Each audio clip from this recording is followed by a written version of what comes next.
let's dive into the announcement for today. And this is brought to you by Burn Up Coaching in our 21-day challenge. So if you're an entrepreneur or high achiever and you feel like you've been stuck, or you feel like you have kind of topped out, you've plateaued, you're not getting the progress that you want, you're not feeling the fulfillment in life that you want, then the 21-day challenge might be the reignition that you need to ignite your self-belief, ignite your actions, so you can succeed like never before. You'll get clear in this 21-day challenge on your long-term goals, your one-year goals. You'll be able to break that down into bite-sized steps, and over the course of 21 days, you will be supported on a single-minded, single-target focus, and go after that with full force, full effect, full belief, full faith, and anything that comes up will be uprooted and released and let go in our weekly deep dive calls, where we uncover those subconscious limiting beliefs and limiting paradigms, stories that keep us stuck, and you'll get those gone.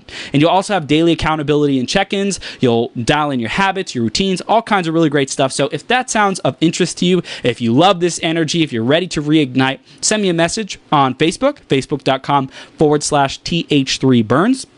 Or send me an email, chris@beyourgps.com. If you're interested, we'll find out if it's a good fit for you. If not, I'll point you in the directions of some other person or resources that might be able to help you, okay? And either way, keep becoming your greatest possible self. This interview is also brought to you by our iTunes review of the week, which was left by Mr. Hall of Diamonds, Andrew Hall. He says, "This is your GPS. Listen to this every day." I have to say, as a networking expert, you want to position yourself like Chris has, and the people like him, because your network determines your net worth. It all starts right here. Listen. Thank you so much, Andrew. And if you want to give us a review on iTunes, go to beyourgps.com/iTunes. It'll take you there, or search Becoming Your Greatest Possible Self on iTunes, or search Becoming Your Greatest Possible Self on Facebook, and you can find us like that as well.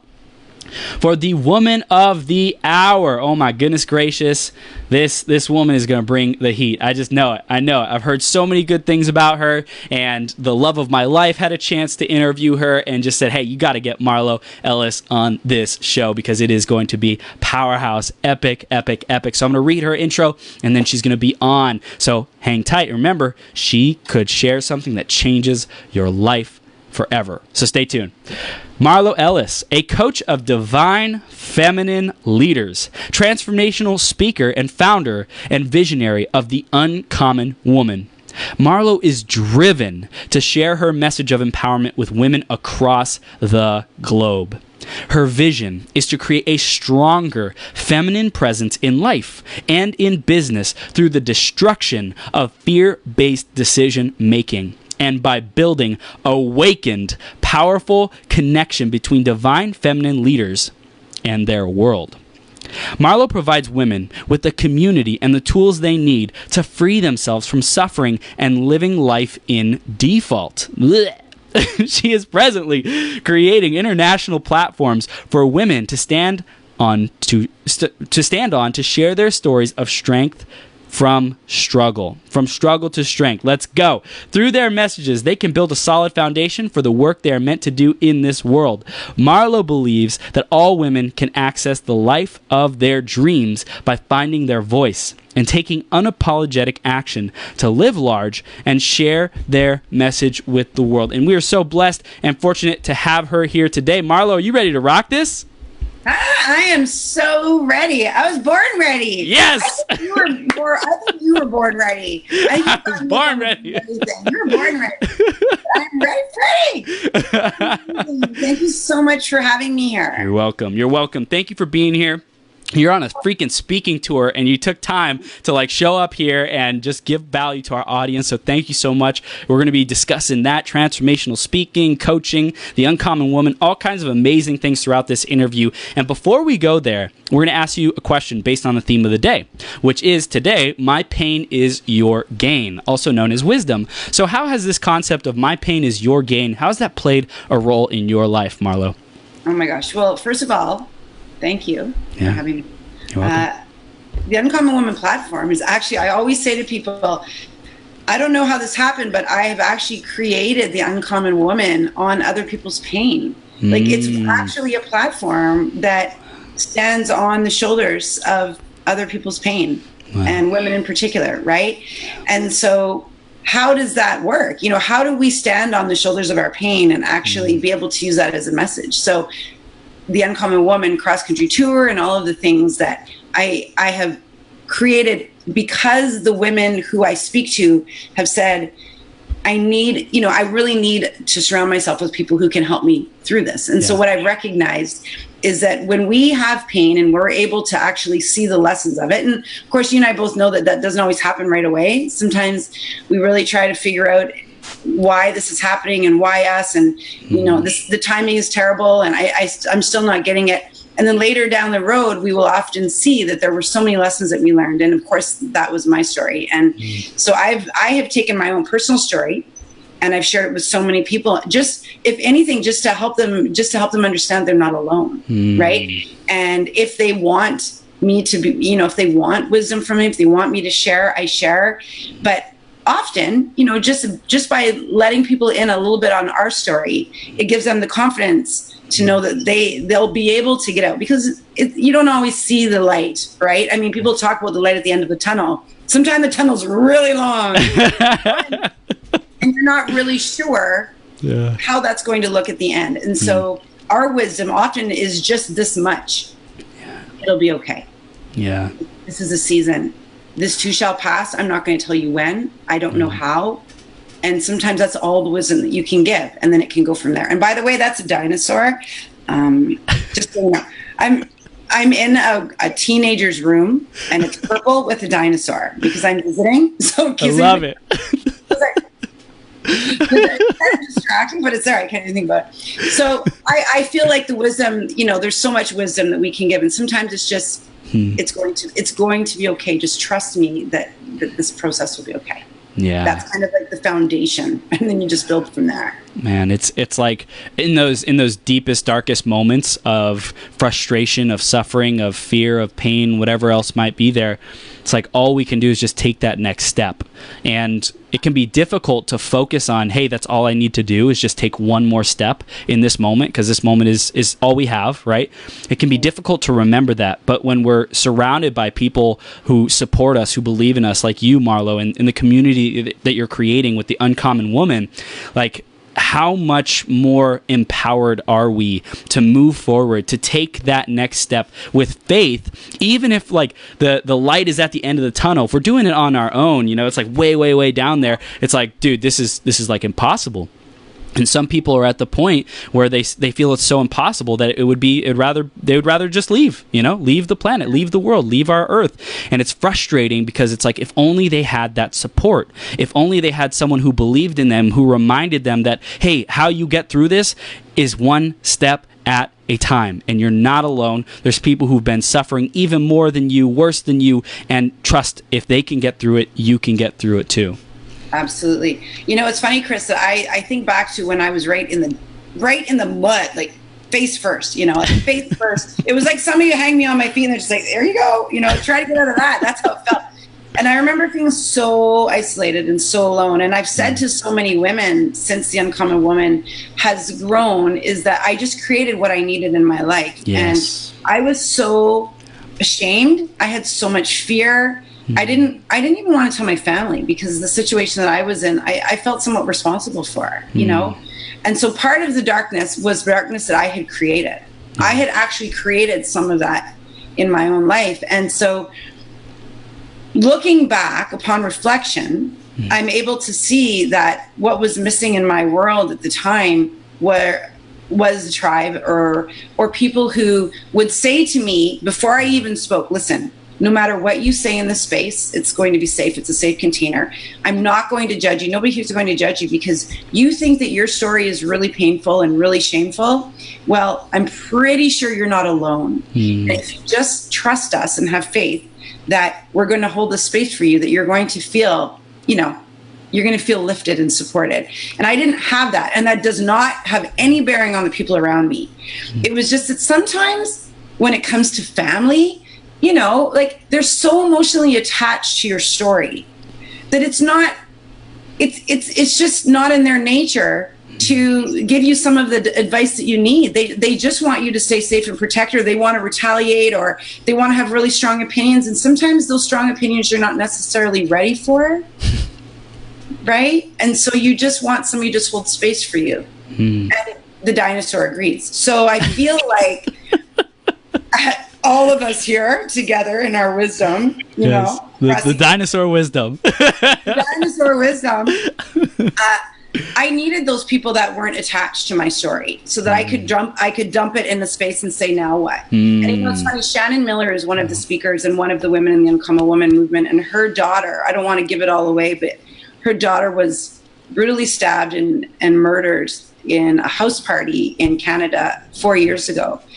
And you know, she and I have talked often about the fact that, you know, sometimes you just want to be able to share what's going on and have people hold space for you, and not worry about all of the emotional attachments of the friends and the family around. You just want the next step, right?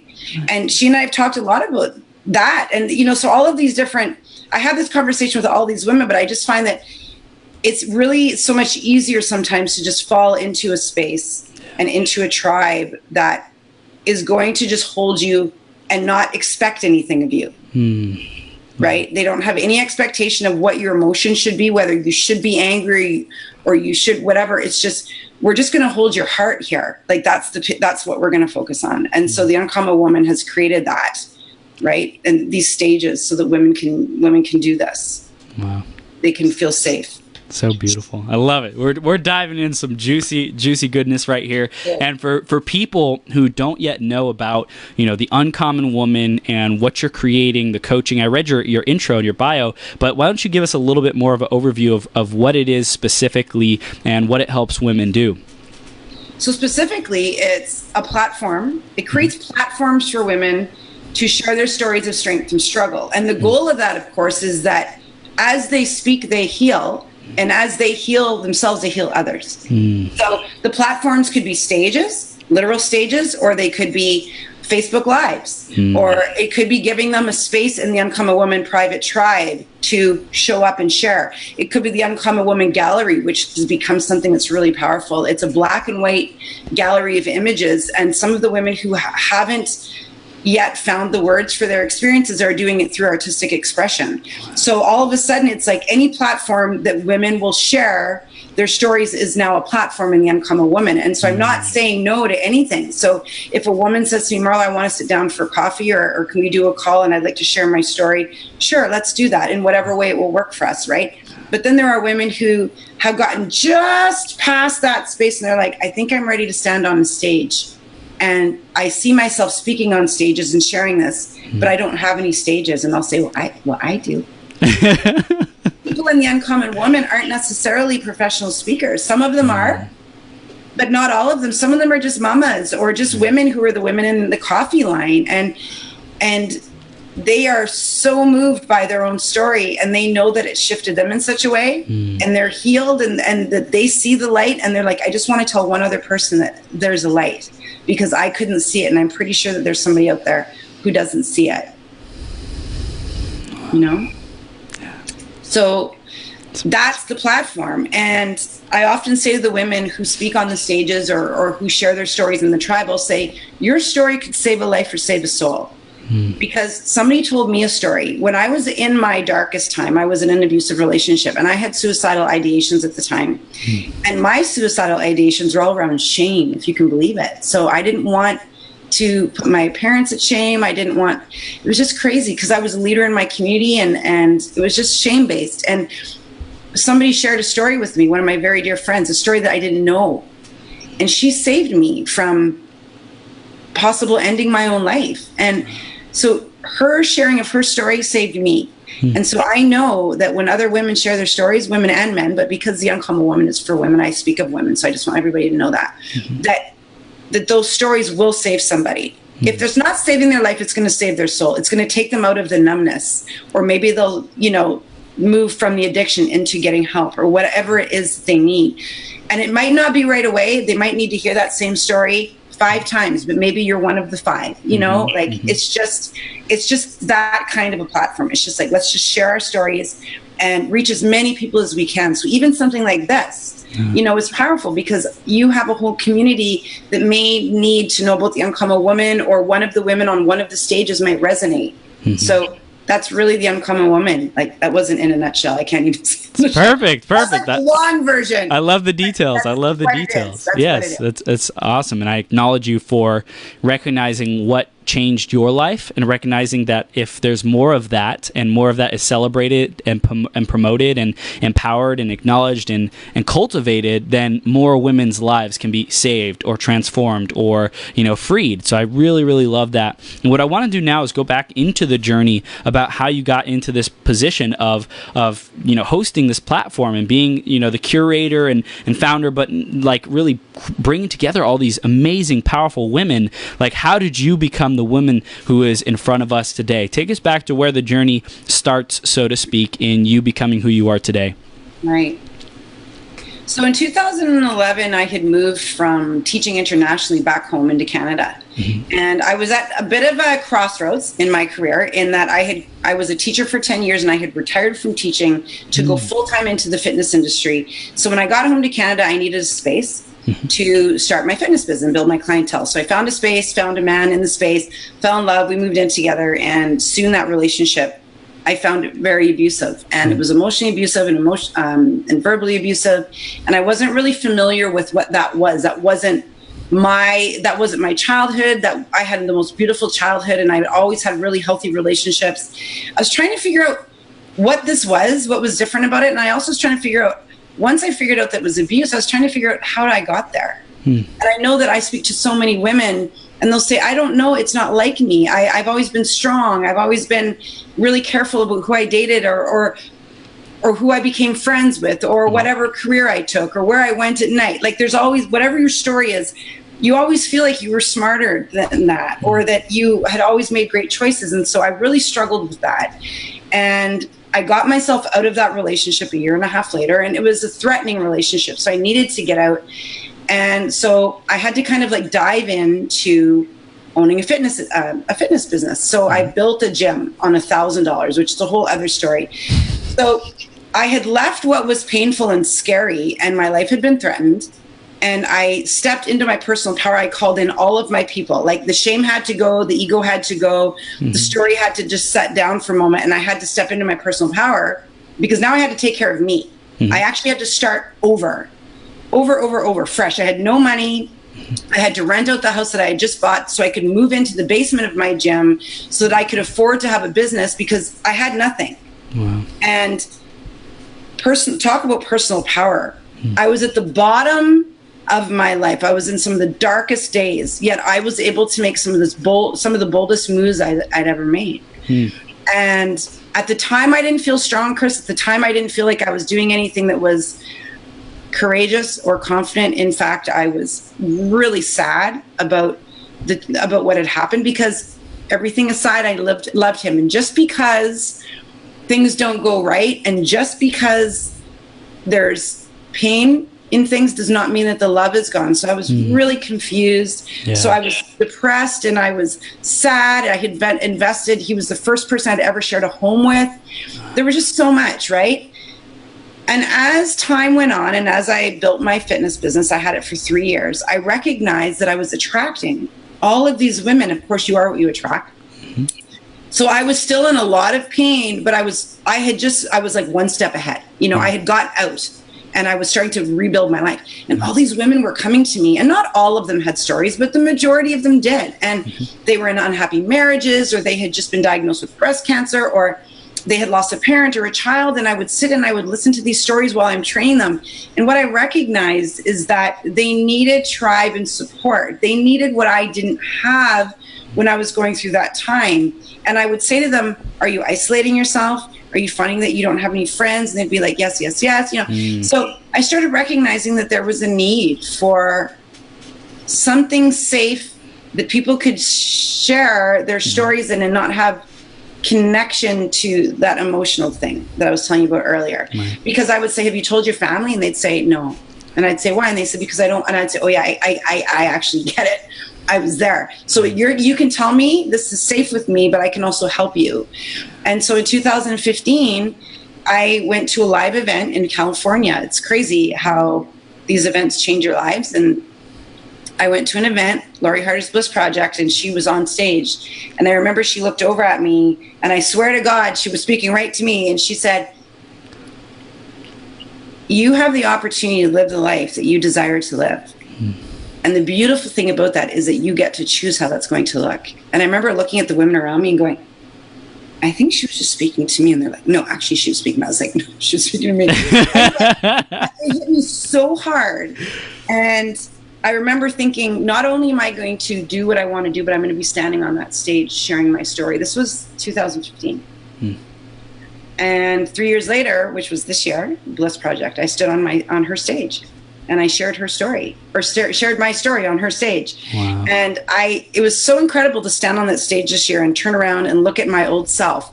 And I looked over to the same side of the stage that I was sitting at, and I spoke to the women there because I knew. And it's funny, one of those women came up to me after and she said, you spoke to me just like Lori spoke to you. And I said, I know. I know the power of that. I know. And so I have created a space called the Uncommon Woman, which is a space where women who have stories of pain can start stepping into their personal power, surrounded by people who will get them. And so that's how the Uncommon Woman was born. That's the story.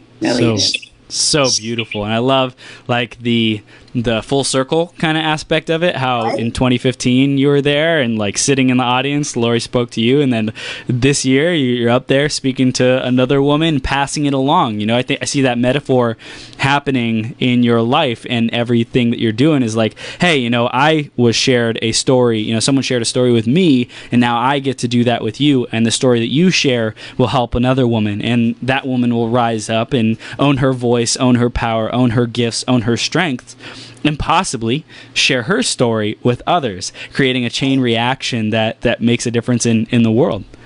Yeah, 100%. And you know, it's funny because you're saying this and I'm still living it. So you know how things are really fresh, and that was in March of this year.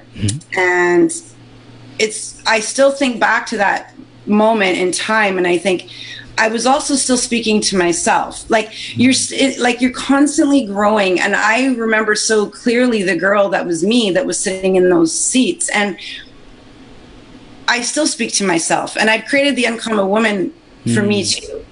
Just like I've created it for all of the other women. And the women who are in the Uncommon Woman tribe know that I come in there and I'm very vulnerable about what's going on in my life. And I'll share and I'll say, this is the cycle. This is how it works, is that we recognize, we surround ourselves, we come up with a plan, and we move, right? And that's the cycle. And so it's just been really beautiful to create a space that you love so much and that you see value in, and being able to take that across the country. That's...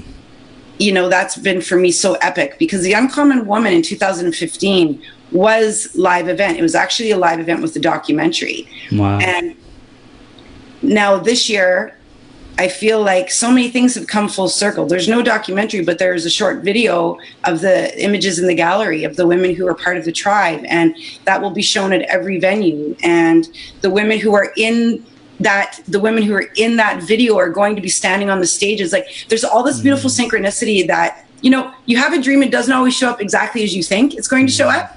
So the documentary is actually there, but it's only there in images, and the women are on the stages, and it's just, yeah. So there's all this magic happening, and it's only because I aligned with what was speaking to me. And I feel like when Lori was speaking, she was speaking from source, and she always says that, you know, that she speaks from source. And the source was speaking to me and whomever else was in that room that day. And I could have turned a blind eye and closed my ears to this message, because it required quite a shitstorm, to be quite honest with you, to close my gym and do what I do now. But I listened.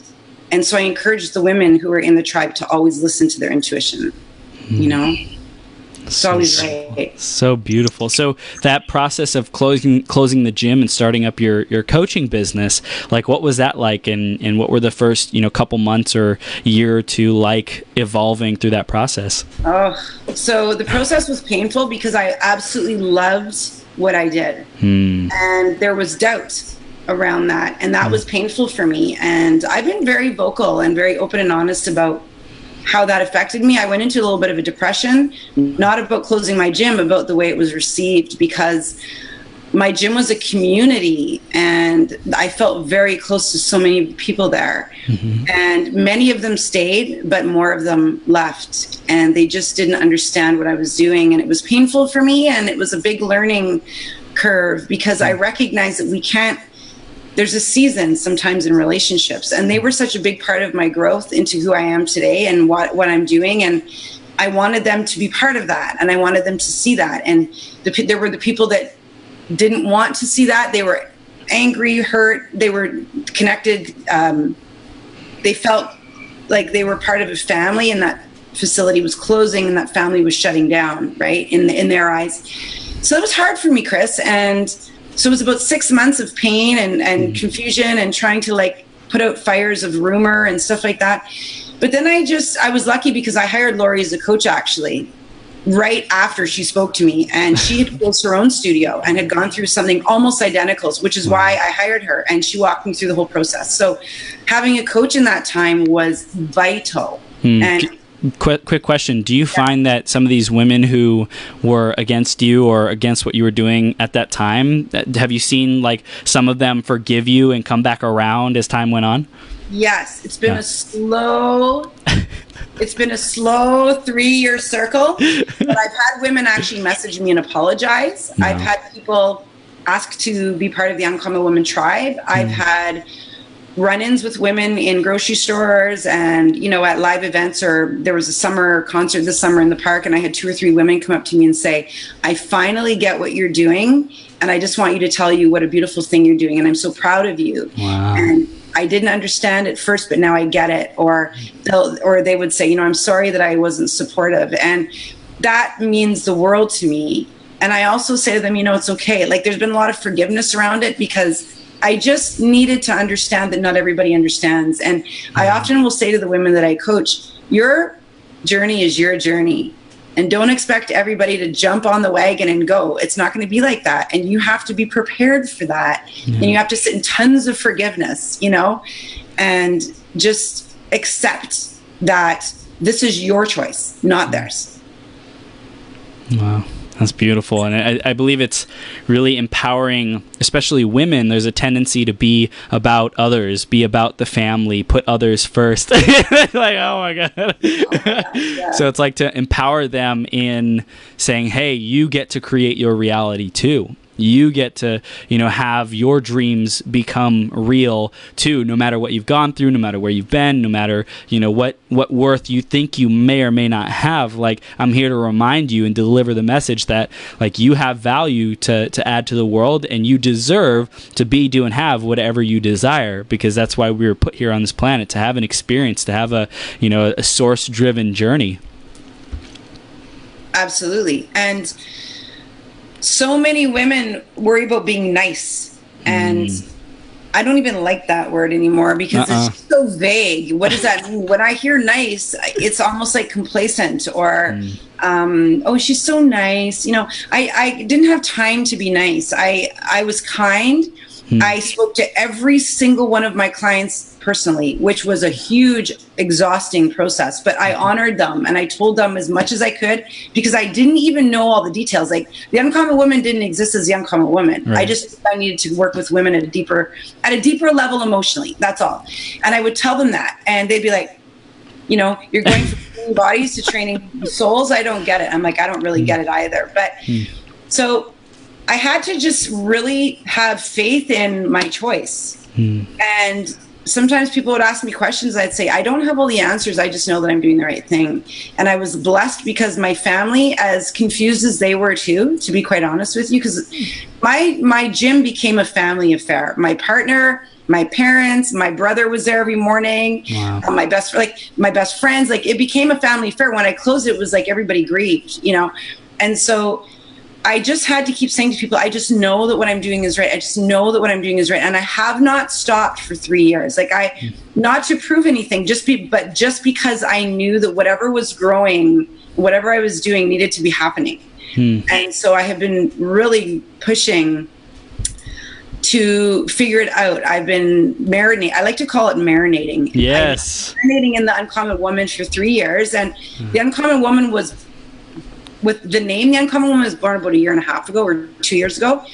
But the idea came in 2015 when I recognized that there were things that were missing that needed to be, needed to be present for these women. And so the idea was there, and then the name came. And then from the name came the tribe and the vision, and then it just kind of grew. But 2018 has been the year where it's actually been in action. But beautiful. I'm telling you all this because it takes time. Yeah. It takes time. Like, I wanted to rush things, and when I did that, I just got blocked and I ran into walls. And then when I just stopped rushing it, everything flowed. I've noticed that along my own journey is like when I learned to have fun again, like I cut fun out of my life because like I'm not where I want to be. I got to do tons of personal development. Let's grind. Like I was in that mindset, and I cut fun out of my life, and it's like everything came to a standstill. It was stopped. It was miserable. I didn't enjoy it, and those were some of the most difficult times of my life. But when I started learning to have fun again and enjoy the process and recognize, hey, this moment's all we have, so I'm going to make the most of it. I'm going to have adventures. I'm going to be curious. I'm going to have fun. It's going to be a lot of good times. So I wanted to ask about building the Uncommon Woman brand. We kind of talked about it a little bit. What would you say is required to build a brand that sticks in people's minds? Because like a lot of brands these days are being built on, what's the end result? Like, talking about benefit-driven services and company names and stuff like that. I'm curious how you found people's reception, these women's reception with the Uncommon Woman, and what would you say was it that had people want to be a part of it and then stick around with it? Right. Great question. Thank you. The Uncommon Woman brand, I feel came... I need to tell you the story about how it happened real quick. So there was about a year that I was collecting stories. So what I started doing was attracting and I was coaching women at the time, and I was getting their stories, and I'd go for coffee, and all of a sudden I had all these stories I was collecting. And a woman came to me who lives in the United States, and she had this really powerful story. And she and I got talking about what I'm doing. And she said, I would like to help you with launching this off the ground. And she said, creating the live events or whatever it is, I'd like to help you. And so we were trying to come up with a name, and she was kind of like, she and I were kind of working together on this as a team. And she had bought the .com called theUncommonWoman.com. Wow. And she said to me, you know what? I bought a .com a while ago, and I've never used it. And I feel like this is what it's for. And I was like, what's it called? And she said, theUncommonWoman.com. And I was like, can I have it? And so she sold it to me, and it was amazing, and it was perfect. And so she and I had this conversation, and we were trying to kind of sift through names, and it just came, and it stuck, and it hit me like it was like a lightning bolt. And I said to her, that's it. And I just knew. And then I started telling people that what I was doing was called the Uncommon Woman, and women would say to me, I love that. I love that. That says everything, because I'm an uncommon woman. And so looking back, it was intentional, but it was not, in that I didn't make up the Uncommon Woman. The Uncommon Woman came to me again. It's like Elizabeth Gilbert's Big Magic, one of my favorite books ever. The Uncommon Woman came to me, and I took the idea. I said, can I have that? And she said, yes, it's yours. And I could have said, no, it just felt right. And so when I started sharing it as if it was already mine, I started talking about it and saying, the Uncommon Woman, what do you think? They're like, I love it, I love it, I love it. And I was asking for feedback from the people who were my people. And I was saying, how do you feel about this? And they loved it because it made them feel strong. And everybody feels like they're uncommon, because we're all different. Right. Even though we're all very similar. I always say, we're more similar than we are different, but we also have our differences. And especially for the Uncommon Woman, in that there are so many things that women experience as women, and so many women never get past it. And then there's the women who get out of it, or the women who take that extra step, or the women who do the extra thing, and that makes them uncommon. And the goal is that the uncommon woman will no longer be uncommon, that there'll be more women getting out of abuse, more women stepping into their personal power, more women loving their bodies, more women loving their bodies without breasts, and more women surviving the pain, the agony of losing a child, more women, because some people just can't take it. And so that's why I say the uncommon woman saves a life or saves a soul. She truly, truly does. What would you say is required for women to learn to love themselves regardless of what has happened to them? Understanding. I think you really need to understand that, number one, God isn't doing this to you. Source isn't doing this to you, throwing this on you to see what you can take. I really don't believe that. I believe that we make choices in our lives to turn left or turn right. And sometimes when you turn left, there's a situation there and it's just there. Or sometimes you turn right and there's, what was your question? How does a woman who's gone through something learn to love themselves and and accept that about themselves? And I know I was going there with this, sorry. So acceptance is, and understanding is understanding that's part of the risk of life.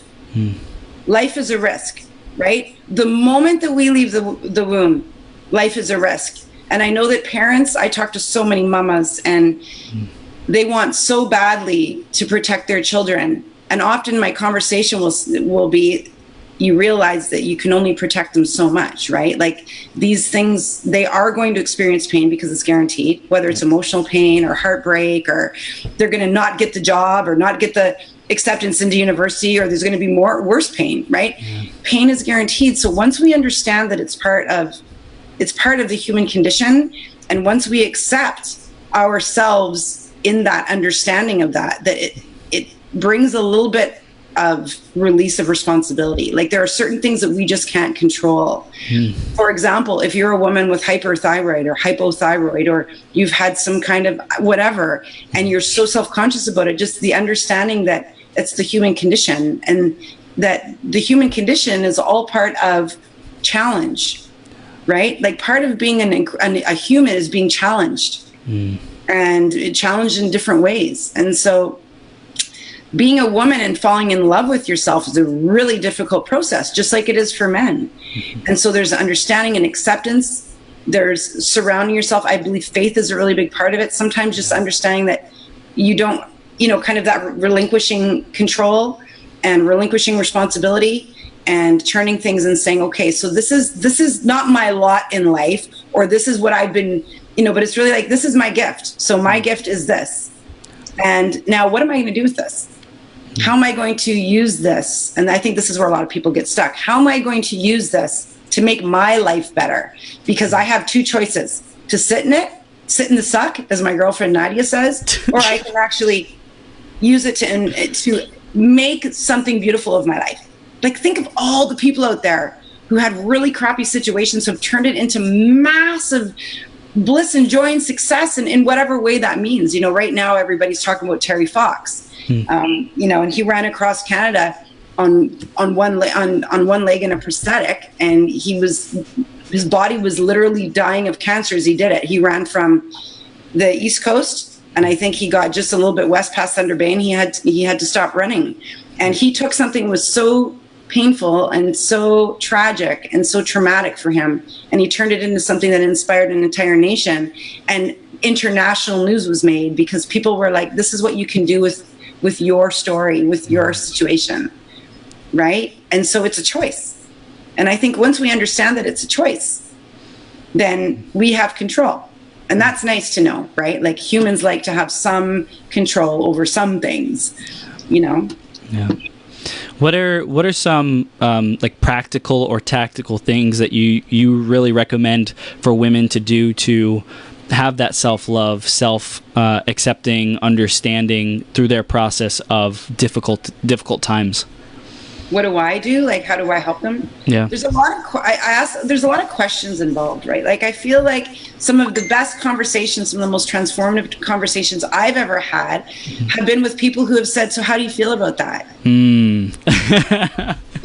Yes. I wasn't expecting that. Am I paying you for this? Or How do you feel about your behavior? Or if somebody else behaved the way that you behaved, how would you respond? Or how was your response? Or looking back, did you learn anything? How did that make you feel? You know, so lots of questions, and also a lot of truth. Truth being, this is what you just said to me, I'm just going to say it back. So things like, I know that I know that I shouldn't stay, and I don't know why I'm still here. And then continuing to say, like, then continuing on and saying, I'm stuck in this situation, and you know, I'm trying to make it better, and all of these things. And then I'll just say, but if you just go back a few sentences, you just said, I know that I shouldn't be here. And so this is now a choice, because you've presented what your knowing is, and then what the easier thing is for you right now. So if your knowing is telling you that you shouldn't be there because it's dangerous, then let's not talk about the other option anymore. Let's just talk about how we can get you through your knowing into your new reality, right? And so there's a lot of that.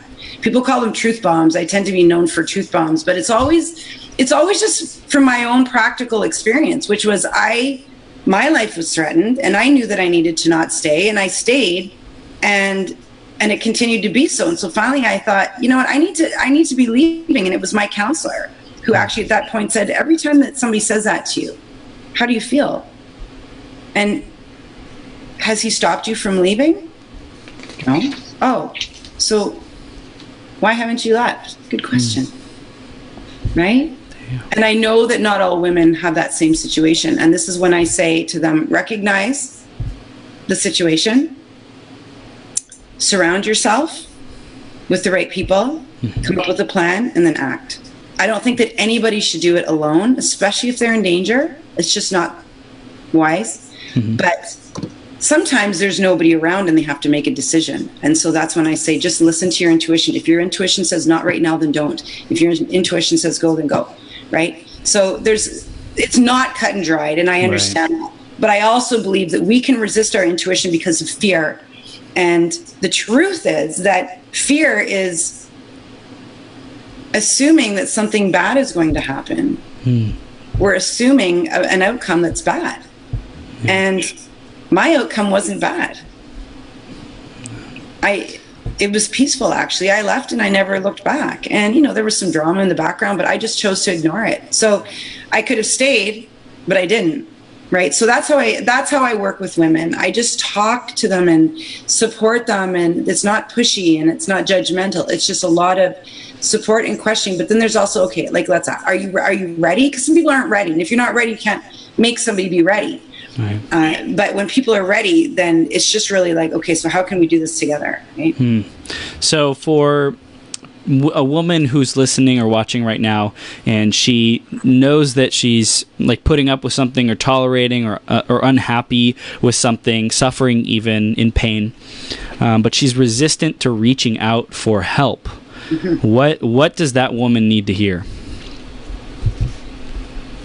It doesn't mean you're not strong, because I'm that person.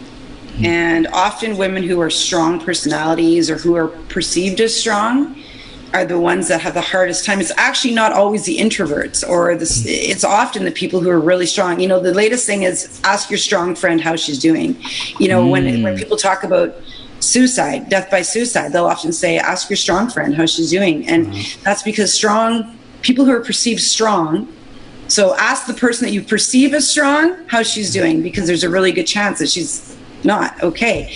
And so knowing that it's actually strength of character is understanding what it is that you need and taking action. And I didn't understand that at the time. And so I thought that strength of character meant not asking for help, doing it all on your own. But obviously when we assume that we can do everything on our own, and it chops away at our self-love and how well we're taking care of ourselves and what we can contribute back, it's actually not strengthening us, it's weakness. It's like siphoning gas out of your own tank, right? And so the moment that I reached out and I said, I can't do this anymore, was the moment that I recognized that I felt stronger, because now I was empowered and I got to make some choices with some people around me. And they didn't tell me what to do.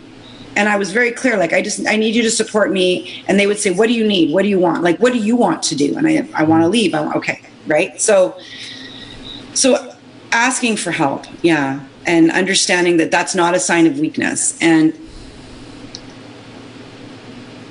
knowing that it's not, when we're in trouble, it's really not about whether we're strong or not strong. It's like, how are we going to get to the next place? How are we going to get through this? That becomes vital, right? How am I going to get through this? And it could be that it's somebody with a cancer diagnosis or an MS diagnosis or something, and they're scared to let people know. And we all know that a lot of people don't share diagnoses or illnesses, right? Because they don't want to worry their family or friends. And people always say, why didn't you just reach out to me so I could support you? You know? And it's not because I think you're weak. It's because I want to serve you. I mean, that's part of human condition. That's another one of our needs, is we need to feel vital and important. So let people feel that, you know?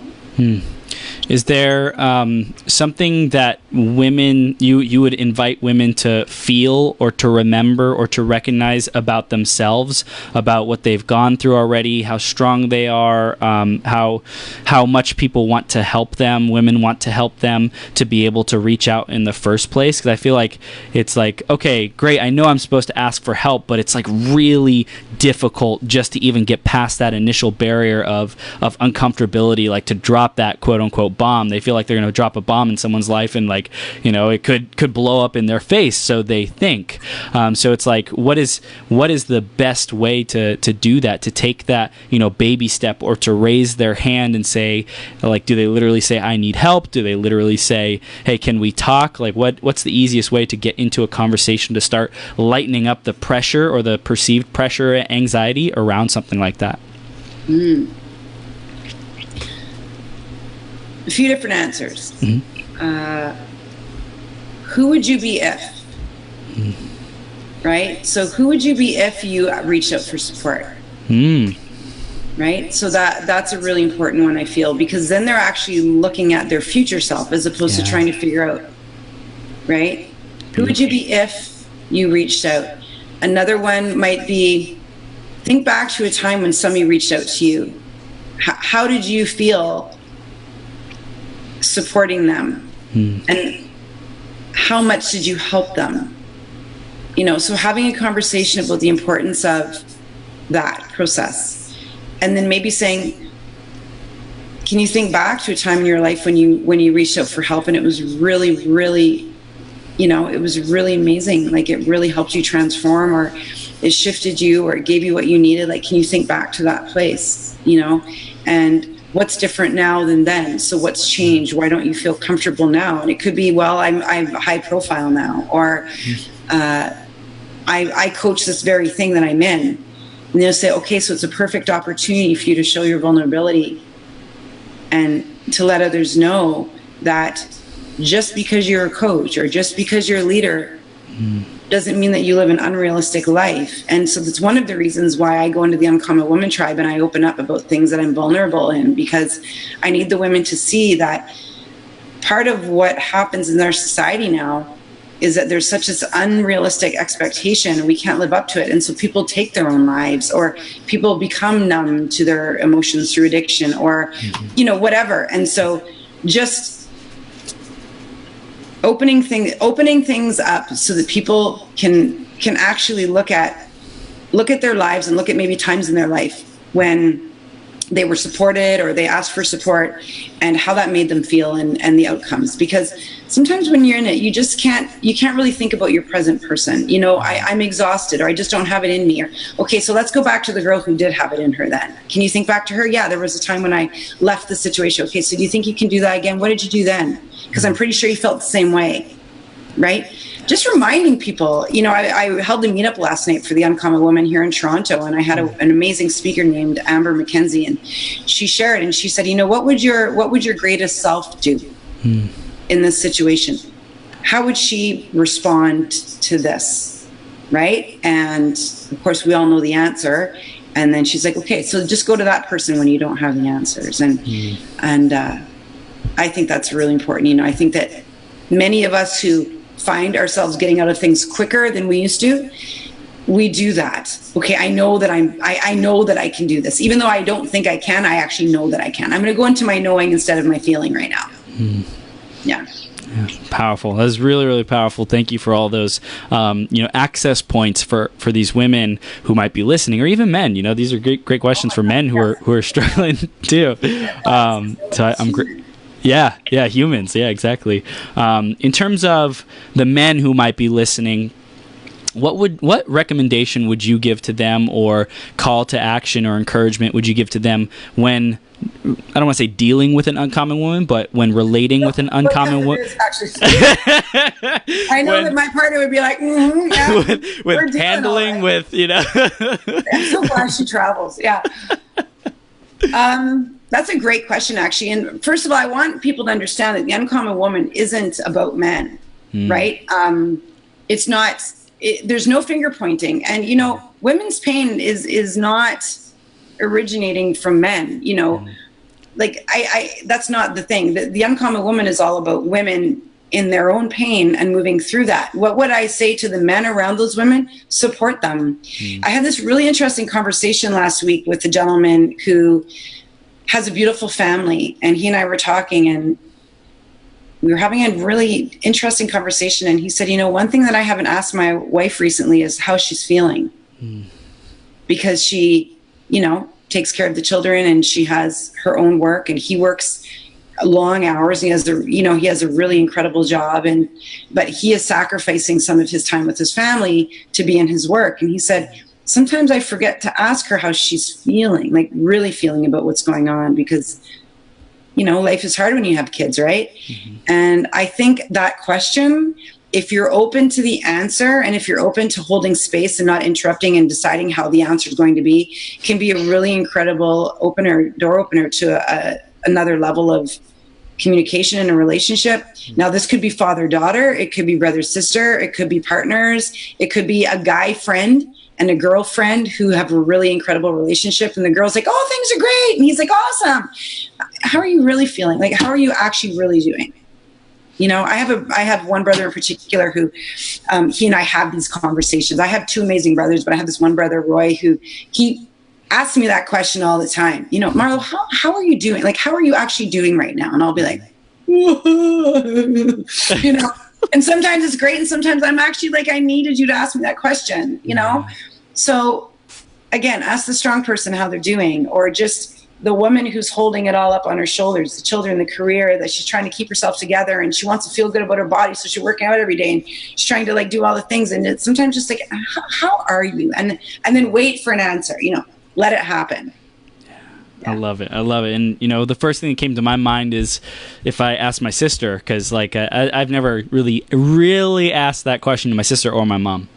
And so I was like, well, what happens if I ask my sister or my mom, like, hey, how are you doing? Like, really? How are you doing? And the first thing that came up to my mind is like an automatic response. They say, oh, I'm doing great. It's like kind of the surface level conversation. I was like, okay, well, that could be possible that's what they say. And, if I can ask again and give them some space and say, hey, really, how are you doing? And if they choose to share, great. If they don't, great. I think what a lot of men might make that mean is if they ask that question and they get a great, and the woman's unwilling to go any deeper, that they're not yet at that level of trust, or the woman's not yet willing to say really how they're feeling. And if I asked that same question and kind of was holding space like a week later or 2 weeks later, or, asked it more often, where they are like, wow, Chris, you really want to know? Well, shoot. Oh, okay. I've been asking me that a lot, right? Right. So it's like I think for me, the initial thing was like, oh, well, if I ask them, they're going to give me like some surface level answer. Well, that's great. And it's not about it's not about them spilling their guts to me. It's about me holding a space for them if they want to share. If not, that's great too. And they know how much I love them, and they know that I'm here for them, and just for me to remind them that could, for someone, save a life if we have that habit, or if we build those types of relationships with people, which it's a huge aha for me. Right. Yeah. And I think it's vital. And sometimes, big brothers or big sisters, or however it goes, right. you're scared to tell I mean, for example, when I was in my situation, my big brother is really protective of me. Mm-hmm. And my middle brother is more like the one who I can tell the junk to, and he won't get worried, you know. Right. But my big brother is like, I love him dearly. And I remember thinking, I don't want him to know what's going on because I don't want him to be angry or be scared or, you know. So, and my older brother, Gord, he often will say to me, sis, how you doing? You know, and it's funny that as you're saying this, I remember I used to say to him, you know, when things got bad, I started saying I'm not so good, and I started opening up to him. But he would ask me that often, and we built this really incredible relationship over time. Because originally he was like my older brother, I was the younger sister, and he was just the older brother. Yeah. And so I just never said anything to him that I thought would tip his hat, right? So I think you're making a really good point in that when we're persistent in showing up and asking constantly, then people feel like, okay, maybe I can this time. Maybe this time I can share, you know. I think that's a really good point. Yeah. Amazing. Marlo, you're the best. Okay, so we're beginning to wrap this up here. What's the bow that we want to put on this beautiful interview that we've been having here? Because it's been phenomenal and amazing, and you know, it doesn't have to be like pretty or anything like that, but just final recommendation or invitation for the men. We'll start with the uncommon women out there, and then just, you know, anyone in general. And again, this is like life advice that applies to either sex, so take it away, Marlo. I just really feel right now, especially at this point in my life and this point in my career and where things have been going with the uncommon woman, that we're in a day and age when opinions of others matter so much, whether it's on social media, whether it's through the attention that we're getting on social media, or whatever, the success or the 6 figures and the 7 figures and all of that stuff. And I've really been recently focusing on impact and that your impact. I did a little Facebook Live the other day, likes or legacy. And I was just like, you guys, can we just talk for a moment about what's more important? Because before social media, people were changing lives and doing incredible things. And there was no such thing as Facebook and Instagram, and likes didn't exist and people didn't care. And, you know, and so what if we focus more on our legacy and less on the likes? And I needed that lesson for myself. And I think for women, so speaking to the women, it can be something that looking at images or looking at how other people are doing or what they're claiming. And there's just so much there. I can't even get into it, but it's just, what about your legacy? You know, whether you're a mother who's literally bringing up 3 incredible children, or you're dealing with addiction in the home, or you have a child who's going through a crisis, or what if you're a single woman who's making it on her own and she's doing her stuff and she's trying to make an impact, or what if you're a dad and you're out there and you feel stretched in a million different ways, but the work that you're doing is so important. Let's focus on your legacy and everything else will come, you know. And that's been a really important lesson for me over the last year, because the work that I do requires a lot of FaceTime, like this kind of thing, but even more like feet on the ground. And it meant that I had to step away from social media a little bit. And it meant that I had to actually like get out there and hit the ground running and talk to people in person. And so there's so much going on in the background of our lives that other people don't see. And it doesn't get a like or a heart or a comment. And we can't take value away from that. No. That's which doesn't even really have lots to do with the uncommon woman, but it kind of does. It's perfect, yeah. Because in the uncommon woman, the whole point is step away and do what feels right, and just be confident. Just be confident that you're important. And if your gift doesn't require that you're online, that you have a story, for example, that needs to be shared about childhood addiction or sexual abuse, and you don't want to do it on a Facebook Live, then get out and talk to the people in the groups that need your message. And don't worry about the likes, worry about the legacy. Yeah. And I also hear take care of yourself. You know, really like nurture yourself, and like it's not about like grinding yourself out or burning yourself out trying to impress other people or like look good on social media, but rather if it means like you take a little bit less time on social media to take care of yourself or to do the things that fill you up, go to a spa, go, volunteer your time, or even, build the business offline. I think a lot of people expect that online, or not expect, but are attached to online is like the only way to build a business these days. It's like, hey, do like get around people, get around more people, because that in person is so fulfilling and rejuvenating when you actually have that human to human connection that oftentimes we can lose being online only. Yes, and it's really interesting because I ran a meetup last night, and it was so refreshing for me to be with my tribe in person. So many of the women that were there are women that are in the tribe who I've only ever met online, and I just couldn't hug them hard enough. It was just so vital for me, and I kept saying to them, this is where I feel so lit. And that doesn't mean that I don't love my online tribe, but I haven't forgotten that that's not everything. There's that human connection, and there are people out there who don't have social media who desperately need us, and they're starting to fall through the cracks. And somebody say, I don't have Facebook. What do you mean you don't have Facebook? Right? Well, those people need help. They need help too, or they need support too. And so I'm trying to make sure the Uncommon Woman reaches everybody. So that's kind of, Beautiful. I love it, Marlo. So I know that there's women and or men who want to continue hearing your message, continue learning about you, and women especially who want to join the Uncommon Woman or find out more about the work that you do. So how do they stay connected with you, and what do we want them to do next? So the best way to connect with me, kind of on a more intimate level, will be the Uncommon Woman Tribe, which is my Facebook tribe, and the women are just coming in and sharing space. And it's really been a powerful space for women to start sharing, or even women who aren't ready to share yet, but they're just kind of like, watching from the sidelines, which is part of the process. Perfect. So the Uncommon Woman Tribe, the Uncommon Woman Facebook page is obviously my community, my public community, and then the Uncommon Woman on Instagram, which I'm really starting to ramp up because of the upcoming tour.